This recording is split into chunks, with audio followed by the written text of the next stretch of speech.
Well, if you go back a couple generations to my great-grandparents, on my father's side, my great-grandfather was named Francis Marion Beckwith, and he married a gal named Mary Nestle.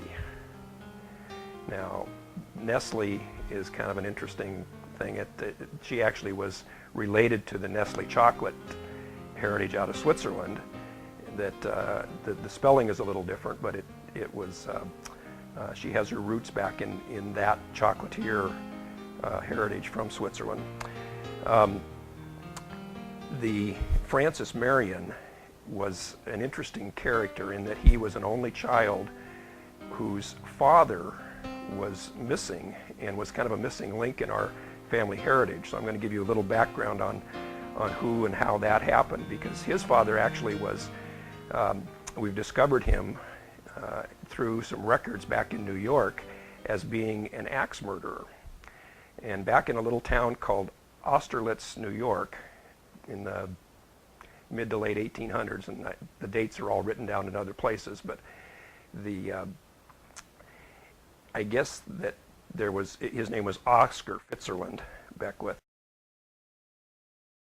was kind of a rogue guy who wound up marrying 2 or 3 different women and never getting divorced. And so he married my great-great-grandmother back in the 1800s and was only with her for a short period of time and then left. But he didn't realize that he had left her pregnant. And so my great-grandfather, Francis, was born after Oscar left and went on his way, and it turned out that he traveled all over the country doing different things, and he was a carpenter and a gold miner, and he discovered some claim in New York and had a partner, and this was later in life in his 70s, and the story goes that they got into some argument over the claim, and Oscar wound up killing his partner and chopping him up and cooking him, and some rumors are that he actually cannibalized and ate part of him, but nobody knows that for sure. But they found parts of his partner in their cabin after Oscar had fled the area and went up to Canada. And they eventually brought him back to New York and tried him. And he was actually tried and convicted 6 times before he was hung. So anyway, that's our kind of our black sheep in the family history, and it was kind of the missing link to all of the Beckwith heritage, which actually goes back to England. And we have some roots to the Bruces of England, which in the movie Braveheart, one of the characters was William Bruce, I believe it was. And so we go back to that era. And in England, there actually is a town called Beckwithshire. There's a written record of a lot of this stuff in more detail that my father put together that is available if somebody wanted to look at that. My grandparents were named Ivan and Gretchen Beckwith. And Ivan, we do have family reunions with the Ivan and the larger group of Beckwiths every 3 years. But Ivan was a farmer and a carpenter. And he grew up in both Oregon and then in eastern Washington, built houses for a time, had an orchard for a time. Ivan was somebody who I only knew a little bit when I was very young, because he did pass away in I think my junior high days. But I do have memory of being out at their farm down in Roy, Washington. They had a blueberry farm. And I remember one year we stayed there for a week or two while my parents were moving us up from California to Washington. And it was over the 4th of July, and they made us pick blueberries and got mad at me because I kept picking green blueberries instead of the blue ones. They all looked round and ready to pick to me, but anyway, so I had to sort through and pick out all the bad ones, and they got a little upset with me. But I do remember the 4th of July, and they didn't have a lot of fireworks back then, but he did get firecrackers, and I remember going out in the yard with him, and we would take tin cans and put firecrackers under them and shoot the tin cans in the air, and that was great fun for a kid of 6 or 7. And but after he had retired from the farm, I remember they moved up to Seattle into a little house and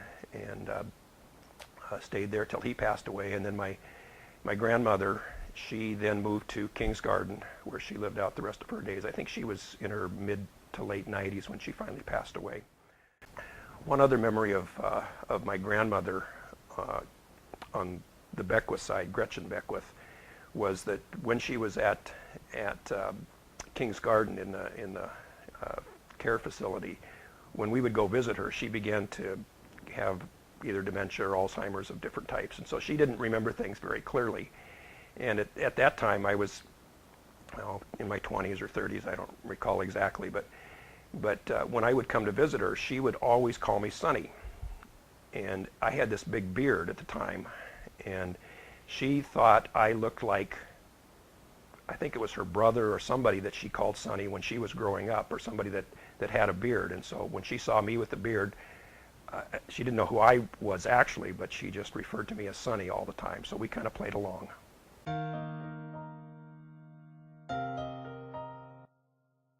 My mother's grandparents were named Harrison and Marilla Mitchell, and then on the other side it was Silas and Mariella Barnes. And that's really all I know about the great-grandparents on her side. My grandparents were named Harry and Carrie Mitchell. And one interesting story about them, my mother had several brothers, but one of the brothers was a pilot in the Navy in World War II, and he nicknamed his fighter jet, I don't know if it was a jet or what, or prop at the time, but he nicknamed it the Harry Carey, after Harry and Carrie Mitchell, of course. And so that was always kind of interesting. But they lived down in Portland, and my grandfather was a painter, a house painter, and I do remember a time with him growing up when I was in Bellevue that he came and tried to help my dad paint our house.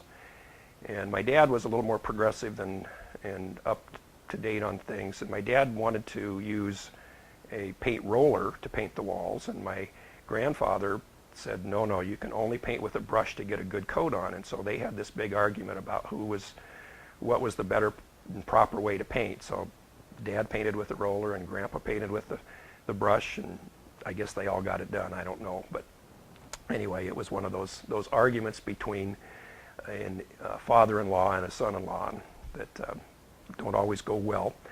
And they had a house that had a kind of a winding staircase, and these days the type of stairs around the winder would be illegal, but I remember as a kid going down and grabbing onto the handrail and skipping down 4 or 5 steps at a time because it went right around a corner and they were very, very tight.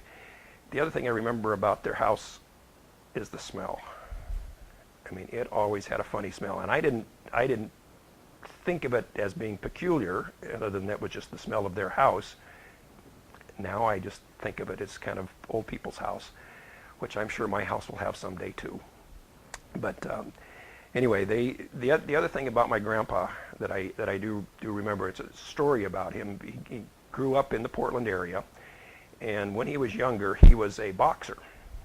And the story goes that at one point he had a boxing match with a guy from the Portland area named Fred Meyer, who wound up starting all the Fred Meyer stores. So that's his claim to fame.